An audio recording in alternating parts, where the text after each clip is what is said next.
Hello, guys. I am Shane Davis, 20-year comic book veteran. I want to talk a little bit about today the idea of new comic readers. We're going to talk about this today on this here channel. Hit like, subscribe, smack that button, if you will. New readers. I've heard this ever since I've been in the American comic book industry. I've actually been a part of multiple publishing initiatives. I don't know, like Marvel Age that was geared towards kids and Target, all the way to Superman Earth One, original graphic novel, primed and ready for absolute new readers to Superman. And this subject comes up all the time. My entire career, everybody wanted new readers. Back in the day, Bill James said to me in person, looking at my portfolio, just talking about comics, that half the comic audience was abandoned. And I'm like, what do you mean? I mean, you guys are doing great. DC too. And the idea was, but women aren't reading our comics, and that's half the money we're leaving on the table. We got the girls reading the Tokyo Pop and the Barnes and Noble, and why aren't they buying Marvel comics? So they would try to do a Gwen Stacy comic. They would try to do other publishing initiatives, and actually did market testing on some projects that you guys will never see the light of day. I actually did a Machine Man pitch that was geared towards young kids, teens that normally don't read comics, and never saw the light of day, thank God. So anyways, why does this subject constantly get brought up, but never really meets any, I don't know, it never gets solved? They're like, where are the new readers? Well, the reality is constantly there are new readers and old readers cycling in and out of comics, generally speaking. But the hunt for new readers, hang on, I'm going to say, has destroyed the American comic book industry. And I'm going to tell you why. New number ones constantly.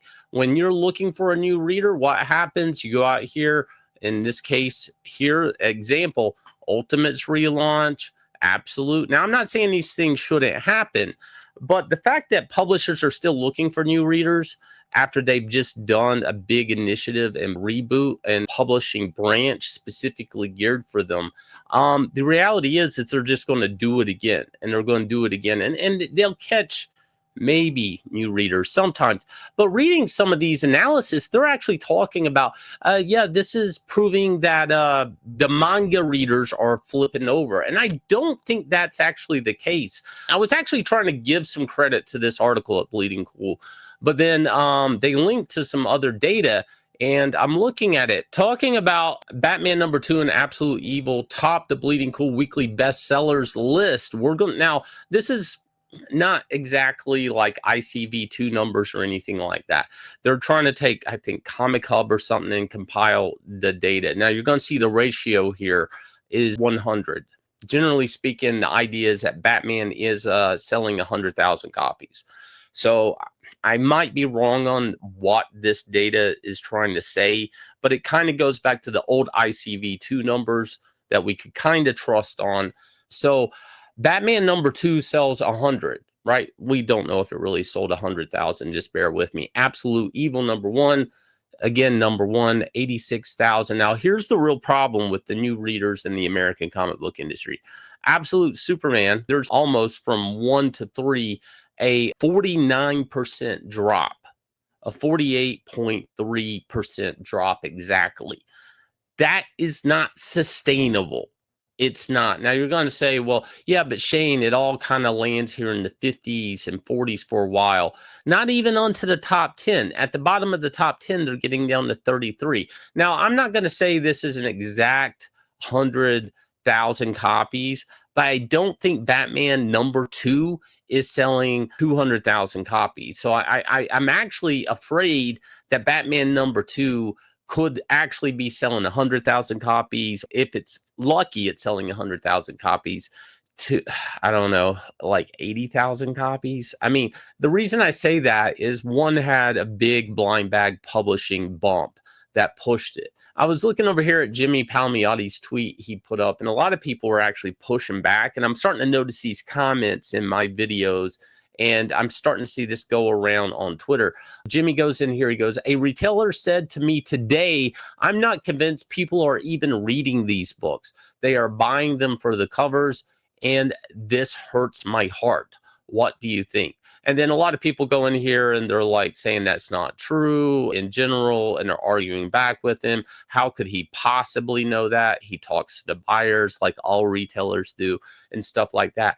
And I actually believe this is the case.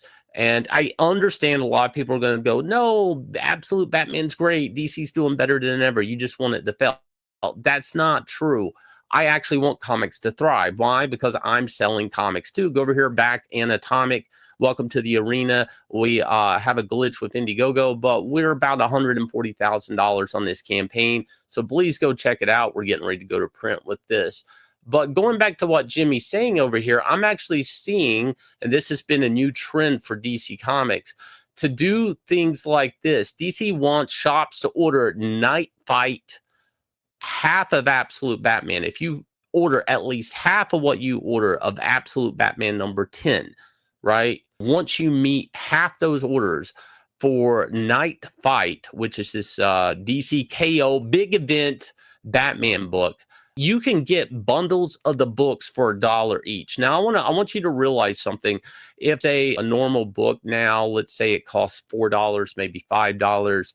If you give a retailer the option to get a bunch of those books, like as much as they want for $1, the comic shop's going to overorder. It's going to make this book look like it sold a hell of a lot better than it did. I've seen this happen with Hush and stuff.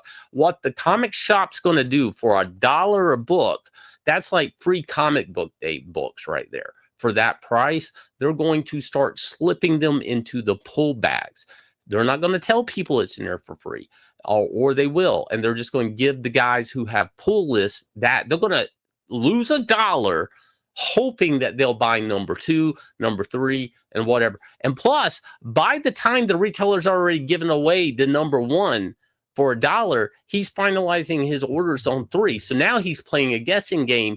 Do I order more of number 3 of this book to meet all the flyers I handed out for number 1?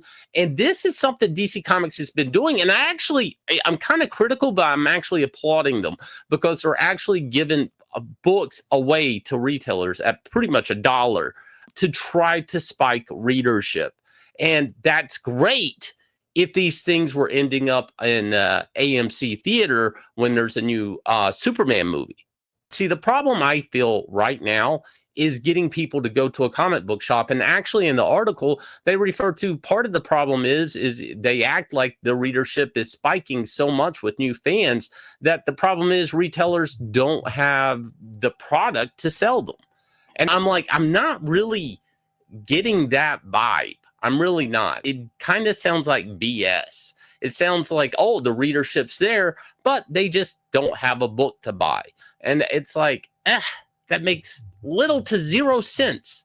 Like, how could customers be in your store and not have books to buy? Oh, you don't know what to order. Okay. Or Marvel and DC don't know what to sell them. Okay. That's like saying we got a manga reader over here, but he just doesn't know what to buy at Marvel and DC. And again, the vicious cycle continues. How do you find new readers? You get dump continuity. You make it, like in the case of Absolute Batman, look so radically different that it seems almost new, even though it's the same old property.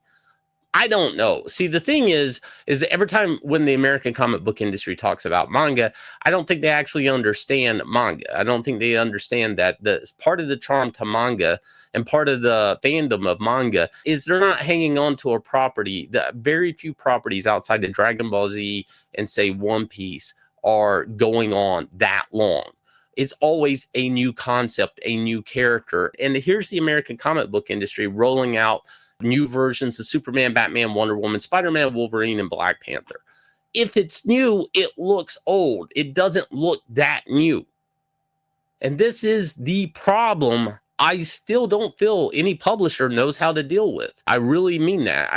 In all my years, I don't think, as much as I like Dan DiDio or somebody like Joe Quesada, Bill Jamis, Paul Levitz, I don't know if they know how to deal with this. And actually, I would say Paul Levitz kind of seemed to deal with it better than most. He would dump money on lines like Minx and Vertigo, lose tons of money on Vertigo projects, trying to find that audience. I hate to say, I think Marvel and DC need new characters. I do. And I think they need promotion behind new characters. If you guys will hit like, subscribe, ring the bell for notification. Let me know what your thoughts are on this video. Because look, I actually want new readers.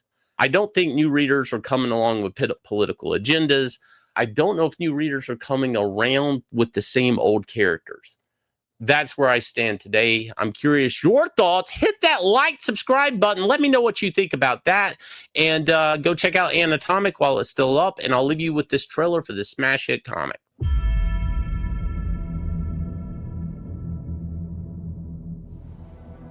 If fighting was a god, I would worship him. I would bow to him. I would pray for victory.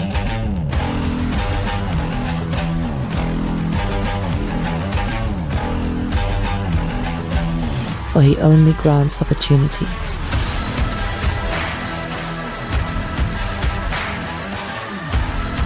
But behind every god lurks a devil.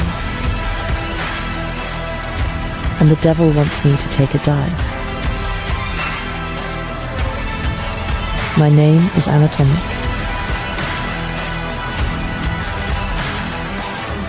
And this is how my legend was made.